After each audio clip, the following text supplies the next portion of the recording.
பத்தி நான் சொல்றேன். யூஜி நான் சோசியாலஜி படிச்சிருக்கேன்னா நான் பிஜி கிரிமினாலஜி படிக்கிறப்போ என்னால ரிலேட் பண்ணிக்க முடியும். ஸோ கார்ல் மார்க்ஸ் ஒரு விஷயம் சொல்லியிருக்காரு, மேக்ஸ் வெபர்னு ஒரு ஸ்காலர் இருக்காரு, அவர் ஒரு விஷயம் சொல்லியிருக்காரு. இங்க இந்தியாவில பாத்தீங்கன்னா எம்என் ஸ்ரீனிவாசன் ஒருத்தர் இருக்கிறாரு, அவர் ஒரு சில விஷயங்கள் சொல்லியிருக்காரு. நம்ம கிரிமினாலஜி படிக்கிறப்போ இந்த 3 விஷயத்தையும் நான் ரிலேட் பண்ண முடியும். இப்போ கிரிட்டிக்கல் கிரிமினாலஜின்னு உங்களுக்கு எல்லாருக்கும் தெரியும். ஸோ எப்படி வந்து எக்கனாமிக்கல் சிஸ்டம் வந்து ஒரு ஒரு ஒரு லாவை டிஃபைன் பண்ற ஒரு ஒரு பியூரோக்ராட்டிக் சிஸ்டத்தை உருவாக்குது, இல்ல பவர்லெஸ் அப்படின்ற அந்த இம்பேலன்ஸ் எப்படி உருவாக்குதுன்றதை நீங்க படிப்பீங்க. அப்ப நீங்க ரிலேட் பண்ண முடியும். அப்ப கிரைம் எதை வந்து யாரு கிரைம் டிஃபைன் பண்றா, ஒரு ஒரு போர்ஜுவான்னு சொல்ற அந்த பவர் கேபிட்டலிஸ்டிக் குரூப் தான் கிரைம் என்னன்னு டிஃபைன் பண்ணுதா?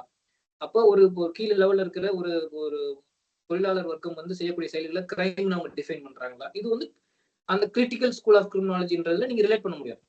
அதே மாதிரி இப்ப நான் சொன்ன மாதிரி எம்என் ஸ்ரீனிவாசன் எடுத்துக்கிட்டோம்னா அவர் வந்து கேஸ்ட் சிஸ்டம் பத்தி வைடரா படிச்சிருக்காரு. சோசியாலஜில இந்தியன் கேஸ்ட் சிஸ்டம் பத்தி நிறைய எழுதியிருக்காரு. அப்ப அவரோட கான்ட்ரிபியூஷனுக்கும் இப்ப நம்ம ஊர்ல குறிப்பா தமிழ்நாட்டில் நடக்கிற அப்ரஸ்ட் கம்யூனிட்டிக்கு எதிராக நடக்கிற பல்வேறு அந்த குற்றங்களுக்கும் எதாவது ரிலேட் பண்ண முடியுமா? அவர் இந்த சான்ஸ்கிரிட்டைசேஷன் இந்த மாதிரியான விஷயங்கள்லாம் பேசியிருக்காரு. அப்ப இந்த ஹேட் கிரைம்ஸ்க்கும் இந்த மாதிரி அந்த சோ கால்டு ஹானர் கில்லிங் கிடையாது, ஆனா அதான் அவங்க பரவலா பயன்படுத்துறாங்க, நம்ம அதை பயன்படுத்துறோம்.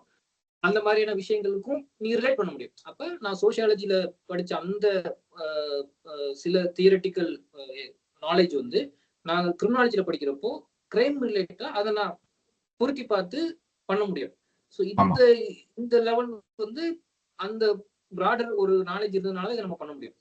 அதே தான் பிஹெச்டி லெவல்ல போறப்போ இன்னமும் அந்த ஃபனல் வந்து இன்னமும் சுருங்கும், ரொம்ப ஸ்பெசிபிக்கா மாறிடும். நீங்க பிஹெச்டி லெவல்ல ஒரு என்னோட ரிசர்ச் வந்து wildlife crime prevention Mudumalai டைகரிசம்னா முதுமலை டைகரிசம்ல இருக்கிற வைல்ட் லைஃப் கிரைம் ப்ரிவென்ஷன், அதுலயும் ஃபாரஸ்ட் டிபார்ட்மெண்ட் லோக்கல் கம்யூனிட்டி என்ன பண்றாங்க, அவ்வளவுதான்.